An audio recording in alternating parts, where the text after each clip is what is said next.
Salut les Bobies, j'espère que vous allez bien. Je voudrais vous parler aujourd'hui de l'arthrose. C'est un sujet qui revient souvent, que ce soit au cabinet, que ce soit dans certaines vidéos. Et en fait, j'entends tout le temps les gens dire: «Ah mais j'ai mal par exemple au genou, mais c'est parce que j'ai de l'arthrose».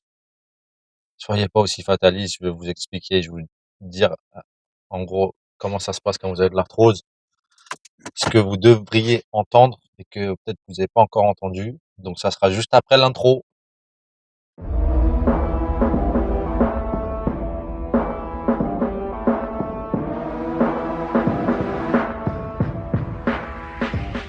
Bon, alors, l'arthrose, déjà, faut pas que vous voyez ça comme une fatalité. C'est relativement fréquent. Tout le monde en a, même des fois, il y a des jeunes qui en ont. Donc, arrêtez de vous focaliser là-dessus comme quoi, genre, c'est la maladie du siècle. Et surtout, c'est ça qui vous déclenche la douleur. Quand vous avez de l'arthrose, je vous explique. L'arthrose, qu'est-ce que c'est? Vous avez les os. Quand vous avez deux os l'un par rapport à l'autre, il y a une articulation. OK? L'arthrose, en fait, c'est la dégénérescence du cartilage. Le cartilage, quand vous avez un os qui rencontre un autre os, au bout de l'os, vous avez toute une genre de membrane, ok, qui vient couvrir l'os. Ça, c'est le cartilage. Et ce cartilage, bah, avec le temps, il s'use comme tout et n'importe quoi. Votre voiture, avec le temps, plus elle roule, plus elle s'use. Il y a des pièces qu'il faut changer, des choses comme ça. Donc, quand votre cartilage il est usé, c'est ce qu'on appelle que vous avez de l'arthrose, tout simplement. Donc, c'est l'usure du cartilage. Maintenant, ce cartilage-là, mettez-vous bien dans la tête, il n'est pas innervé. Le nerf, c'est comme un câble électrique qui vient, il y en a partout dans le corps, mais il y en a pas au niveau des cartilages. Et c'est les nerfs qui véhiculent tout ce qui est sensation de douleur. Donc vu qu'il n'y a pas de nerfs dans les cartilages, quand vous avez de l'arthrose, c'est pas l'arthrose en fait qui vous fait mal directement. Ce qui va faire mal, c'est tout ce qui va se passer autour quand vous avez de l'arthrose. Vous allez avoir, par exemple, tous tous les tissus autour qui vont avoir tendance à s'enraidir, donc les ligaments, les capsules, les muscles qui vont être un petit peu moins performants, la peau, tout ça, et cet enraidissement-là, quand tu vas essayer de bouger, et ben là, ça peut déclencher de douleur parce que c'est raide. Donc, c'est raide, tu bouges de moins en moins parce que tu as mal. Quand tu as mal, tu as envie de moins bouger, et en fait, tu tournes dans ce cercle vicieux-là. Donc, plus tu as mal, moins tu bouges. Et plus, en fait, tu as l'impression que ta douleur est due à l'arthrose.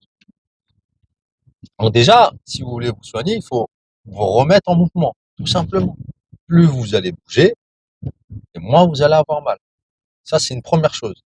Maintenant, le cartilage, comment il se nourrit?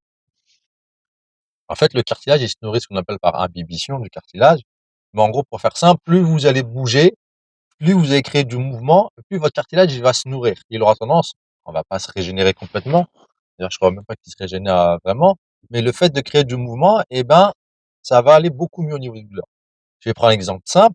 Tu as une porte chez toi en bois qui est rouillée. Avec la charnière qui sont rouillées.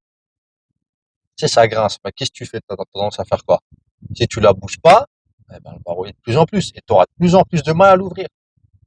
Et ben, ce qu'il faut, c'est essayer de la faire bouger de plus en plus. Ça sera de plus en plus facile. Maintenant, si tu as du dégrippant, tu mets un coup de dégrippant et là, tu vas entendre que ça couine encore moins et ça sera de mieux en mieux. Mais dans tous les cas, c'est avec du mouvement que ça va aller mieux. Bon, il n'y a pas de dégrippant encore pour le corps. Bah, le dégrippant, c'est ce que je vous ai dit. En fait, plus vous allez bouger, plus vous allez créer, en gros, comme si ça allait huiler l'articulation et ça va aller de mieux en mieux. Maintenant, il y a des endroits euh, où il y a de l'arthrose et où, par exemple, vraiment, il y a une corrélation un petit peu plus fréquente avec la douleur. Moi, je vous dis ça juste par expérience. J'ai pas d'études clairement scientifiques dessus, mais en tout cas, par exemple, l'arthrose de la hanche, quand vraiment elle est prononcée, c'est associé très souvent à la douleur. Alors pas au début quand vous avez un type d'arthrose, mais quand vous avez beaucoup d'arthrose, il y a une corrélation assez forte. Pourquoi? Parce que c'est une articulation qui est très, ce qu'on appelle congruente et concordante, très emboîtée. Et à mon avis, ce phénomène-là fait que quand vous avez beaucoup d'arthrose, ben, ça déclenche la douleur, la corrélation avec la douleur, elle est un peu plus fréquente, on va dire. Et la preuve en est, c'est que quand on vous met une prothèse de hanche, eh ben, très souvent la douleur, elle disparaît quasiment instantanément. instantanément, j'exagère un peu parce qu'il y a les cicatrices, tout ça. Au bout d'un mois et demi, vous avez plus de douleur dans la hanche. Après, il y a d'autres articulations, par exemple, on va partir de la tête, on va descendre. Mais quand vous avez de l'arthrose cervicale, on met pas des prothèses à chaque articulation, que ça soit cervicale ou le coude à chaque fois. Si vraiment la cause de la douleur, c'était l'arthrose, on mettrait une prothèse à chaque fois à tout le monde. Ça marche pas comme ça. Et heureusement que ça marche pas comme ça. Imagine, dès que tu as un truc, il faut te faire une chirurgie. Ouais, laisse tomber, c'est l'enfer.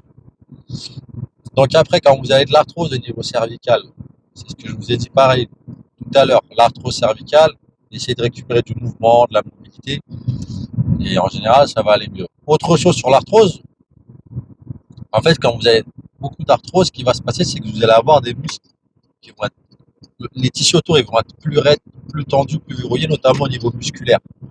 Et quand vous avez les muscles tendus, et ben, ça comprime un petit peu plus l'articulation. Mais la question est, est-ce que vous avez de l'arthrose parce que vous avez de l'arthrose et parce que derrière, les muscles se contractent, ou est-ce que c'est parce que vous avez des tensions musculaires qui sont déjà là, qui génèrent pas forcément de douleur, avec des déséquilibres musculaires, et après, derrière, vous allez déclencher de l'arthrose, par exemple, à certains endroits. Par exemple, au niveau cervical, vous pouvez avoir de l'arthrose que d'un côté, à droite, ou que à gauche. Est-ce qu'il y a des muscles qui sont pas plus tendus d'un côté que de l'autre, et qui font que sur le long terme, vous déclenchez de l'arthrose plus d'un côté ou de l'autre? Je sais pas, j'ai pas la réponse, c'est juste une question que je me suis posée et que je voulais vous partager. Mais dans tous les cas, il faut récupérer du mouvement, récupérer des muscles qui soient forts, vous pouvez activer, et qui soient souples. Si vous avez ces deux choses en même temps, vous allez soulager beaucoup de douleurs. Donc l'arthrose pour le reste du corps, en fait tout ce qui est colonne vertébrale, que ce soit cervicale, dorsale ou colonne lombaire, c'est pareil. C'est ce que je vous ai dit sur les cervicales, c'est la même schématique. Donc l'arthrose de la hanche, on en a parlé. Je trouve que c'est vraiment une des seules où quand vous avez beaucoup d'arthrose, c'est très corrélé à la douleur. L'arthrose du genou, un petit peu moins. Quand vous avez de l'arthrose du genou, ou même beaucoup d'arthrose, des fois vous avez pas mal, des fois vous avez mal. La corrélation n'est pas si évidente que la hanche. Alors on va pour le reste, l'arthrose de la cheville, c'est beaucoup moins fréquent quand même. C'est extrêmement rare. La corrélation avec la douleur, franchement, je sais pas, j'en ai pas vu assez au cabinet. On met rarement des prothèses de cheville, des choses comme ça. Ça arrive, hein, c'est pas le plus fréquent. L'épaule. Ah, l'épaule, c'est très, très intéressant au niveau de l'arthrose de l'épaule. Je vais vous expliquer pourquoi.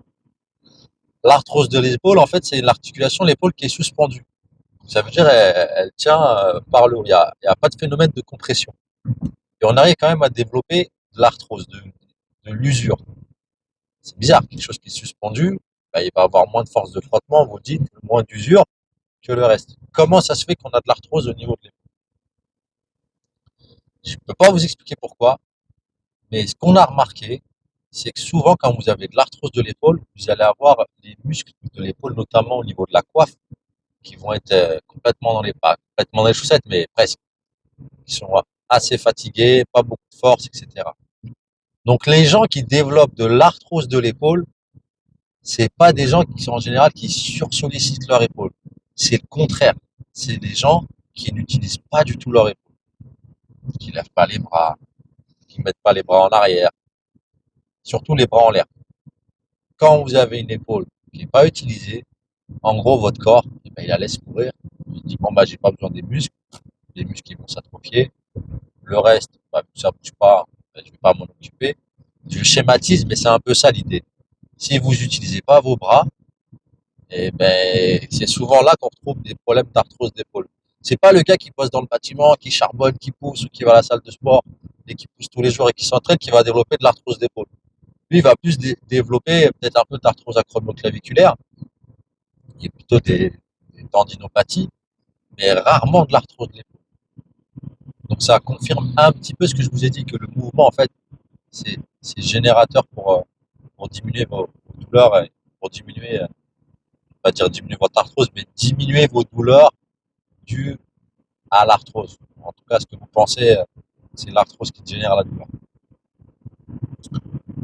Voilà. Donc, Ne vous fiez pas à ce qu'on vous dit, ouais, j'ai mal parce que vous avez de l'arthrose. Le lien, il n'est pas aussi clair, c'est pas aussi direct. C'est pas parce que vous avez beaucoup d'arthrose que vous allez avoir beaucoup de douleur. Ça n'a rien à voir. Il y a que, je vous ai dit, peut-être la hanche. Il y a un lien plus ou moins direct entre la douleur et l'usure, mais il y a encore. Voilà, voilà. Donc, ceux qui ont écouté le podcast, si ça vous a plu, mettez-moi un petit j'aime, un petit like, mettez-moi un commentaire. Ça va aider pour le référencement. Et je vous dis à la prochaine. Allez, ciao. That's all you got, take it right now, before you get lost, yeah, one shot.